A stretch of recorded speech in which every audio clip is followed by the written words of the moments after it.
اللہ تعالیٰ نے اپنے گناہ کار بندوں کی آہوزاری پر ترس کھاتے ہوئے ان پر سے عذاب کو موقف فرما دیا۔ جب حضرت یونس علیہ السلام غار سے باہر آئے تو یہ دیکھ کر حیران رہ گئے کہ قوم پر عذاب نہیں آیا اور سب لوگ خوش و خرم رہ رہے ہیں۔ یہ دیکھ کر آپ علیہ السلام غصہ میں آئے اور وہاں سے رخصت ہو لیے۔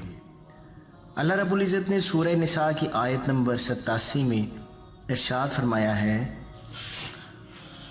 اور ذل-نون کو یاد کرو جب وہ غصہ میں بھرا ہوا چلا تو اس نے گمان کیا کہ ہم اس پر تنگی نہ کریں گے۔ یعنی اللہ تعالیٰ سے خفا ہو کر حضرت یونس علیہ السلام اس شہر سے رخصت ہوئے اور اس بات کی اجازت انہوں نے اللہ تعالیٰ سے نہ لی۔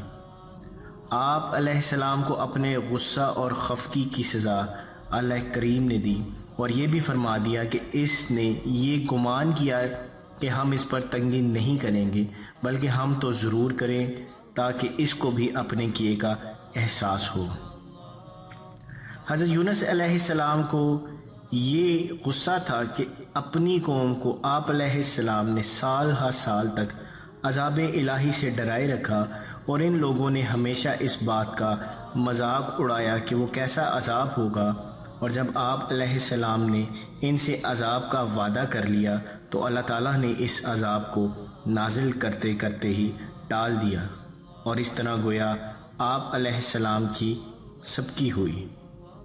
یہ فطرت انسانی کے عین مطابق ہے۔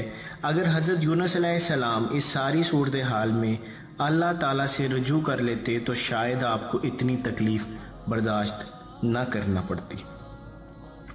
حضرت یونس علیہ السلام کو اللہ تعالیٰ نے حد درجہ نوازا تھا اور اس زمانے کے حساب سے بہت بڑی قوم پر آپ کو مبعوث فرمایا گیا تھا، مگر اللہ کریم نے دیکھا کہ پوری قوم سربسجود ہے اور مغفرت طلب کر رہی ہے، اور حضرت یونس علیہ السلام نے جو وعدہ کیا تھا اس میں 4-5 روز باقی ہیں، تو ان کی آہ و بکا سن کر اللہ تعالیٰ نے انہیں معاف فرما دیا۔ حضرت یونس علیہ السلام سوچنے لگے کہ یہی بات تو ان کی قوم کہتی تھی کہ عذاب سے ہمیں کچھ نہیں ہوگا اور خیریت سے گزر جائے گا، اور پھر ہوا بھی یہی کہ اگرچہ عذاب آیا تو ضرور، مگر قوم کی آہ و بکا کی وجہ سے عذاب بغیر کسی نقصان پہنچائے ہی ٹل گیا۔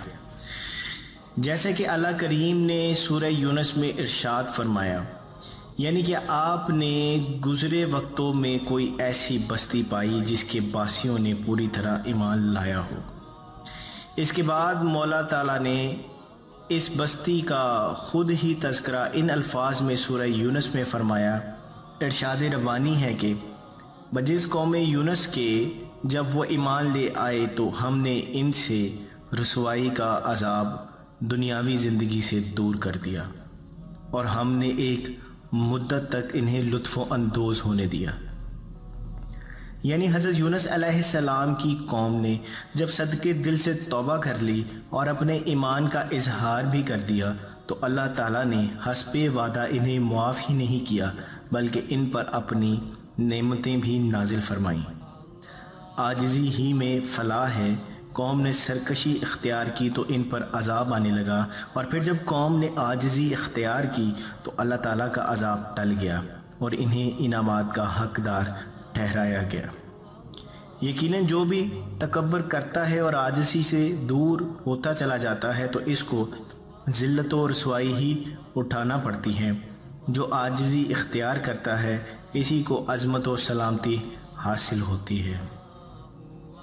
دوستو، اس سے قبل حضرت یونس علیہ السلام جو بھی فریاد اللہ تعالیٰ کے حضور کرتے تھے وہ ضرور پوری ہو جاتی تھی، مگر اس مرتبہ بالکل ہی برعکس ہوا کہ آپ نے اپنی قوم سے عذاب کا وعدہ کیا اور قوم نے ان کا مذاق اڑایا اور کہا کہ نہیں عذاب تو ہمارے اوپر آ ہی نہیں سکتا۔ پھر جب عذاب نہیں آیا تو قوم کے طعنوں سے بچنے کے لیے حضرت یونس علیہ السلام نے اپنی قوم سے دور چلے جانا چاہا مگر آپ علیہ السلام نے اپنے ارادہ کی اجازت اللہ تعالیٰ سے نہ لی۔ اسی وجہ سے اللہ تعالیٰ نے انہیں سخت امتحان میں ڈالا۔ اللہ کریم نے قیامت تک کے لوگوں کو یہ بتلا دیا کہ وہی قادر مطلق ہے، اور اس سے کوئی بھی ہو، کیسی بھی حیثیت اور کیسا ہی مرتبہ کا مالک ہو، خفا ہونے کا حق نہیں رکھتا، بلکہ اس کی بارگاہ میں سوائے عاجزی و انکساری کے اور کوئی عمل قابل قبول نہیں ہے۔ اگر حضرت یونس علیہ السلام نبی تھے تو نبی بھی اللہ کریم ہی کے تھے، انہیں یہ مرتبہ بلا شبہ اللہ عز و جل نے ہی عطا فرمایا تھا، پھر خفگی کیسی؟ حضرت یونس علیہ السلام اللہ کریم سے ناراض ہو کر اس شہر سے رخصت ہونے کے لیے دریا کے کنارے کی طرف بڑھے، اور وہاں آپ علیہ السلام نے دیکھا کہ ایک کشتی چلنے کو بالکل تیار ہے۔ روایت ہے کہ ابلیس لعین نے حضرت یونس علیہ السلام کو یہ اطلاع دی جب کہ آپ علیہ السلام گوشہ نشین ہو کر قوم پر آنے والے عذاب الہی کا انتظار کر رہے تھے کہ آپ کی قوم پر وعدہ پورا ہونے کے باوجود بھی کوئی عذاب نہیں آیا ہے۔ یہ اطلاع سن کر حضرت یونس علیہ السلام خفا ہوئے کہ یہ اللہ نے کیا کیا، اور میں تو اب قوم کے سامنے جھوٹا قرار دیا جاؤں گا، اور یہ بات تو قوم کے بڑے بڑے سردار پہلے ہی کہہ رہے تھے کہ اے یونس، کیوں ہم سے جھوٹ بول رہے ہو، کوئی عذاب ہم پر آنے والا نہیں ہے۔ حضرت یونس علیہ السلام ناراض ہو کر اور مایوس ہو کر شہر سے جب چلے گئے اور اللہ تعالیٰ کے حکم کا انتظار نہ کیا، کیونکہ آپ علیہ السلام اللہ تعالیٰ ہی کی جانب سے نبی مبعوث ہوئے تھے، تو چاہیے تھا کہ آپ اپنی قوم پر عذاب نہ آنے کا سبب اللہ سے پوچھتے، مگر آپ نے ایسا نہ کیا اور شہر کو چھوڑ کر جانے کے لیے دریا کا رخ کیا، کیونکہ اگر یہاں رہیں گے تو لوگوں کے طعنے برداشت کرنا پڑیں گے۔ چلتے چلتے آپ دریا کے کنارے پہنچے اور دیکھا کہ ایک کشتی دریا کے اس پار جا رہی ہے اور سواریوں سے بھری ہوئی ہے۔ آپ بھی اس کشتی میں سوار ہو گئے۔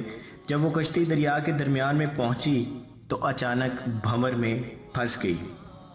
کشتی کے ارد گرد بڑی بڑی موجیں ٹھاٹھے مار رہی تھیں اور ڈر تھا کہ کہیں یہ کشتی ڈوب ہی نہ جائے۔ کشتی پر موجود تمام لوگوں میں تشویش کی لہر دوڑ گئی اور صورتحال کی نزاکت کے پیش نظر مشورہ کیا کہ اس صورتحال میں کیا کرنا چاہیے۔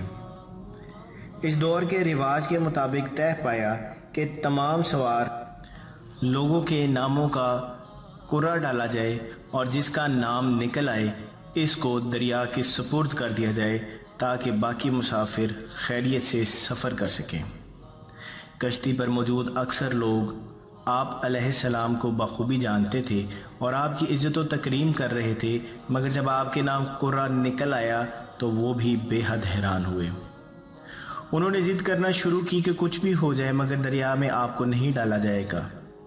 کشتی کے دیگر مسافروں نے کہا ایک مرتبہ اور قرعہ اندازی کرتے ہیں۔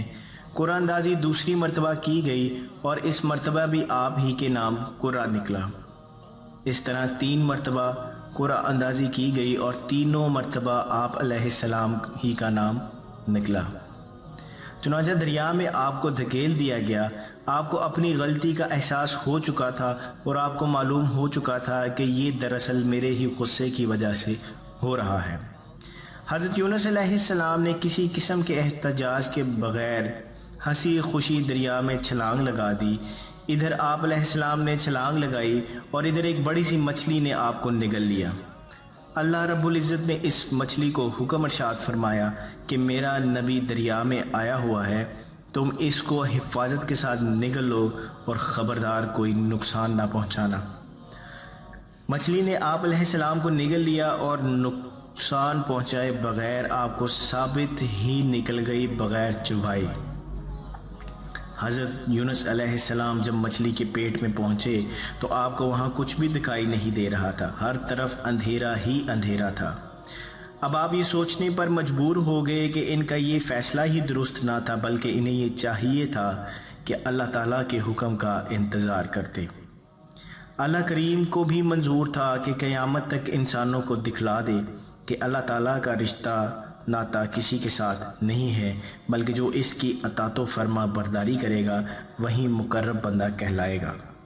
اور حضرت یونس تو میرا بھیجا ہوا نبی تھا، اس نے میرے حکم کے خلاف جانا چاہا تو میں نے اس کو مچھلی کے پیٹ میں داخل کر کے بھی زندہ رکھا، تاکہ بندوں کو معلوم ہو جائے کہ جو بھی بندہ میرے حکم کے خلاف چلے گا میری گرفت سے نہیں بچ پائے گا۔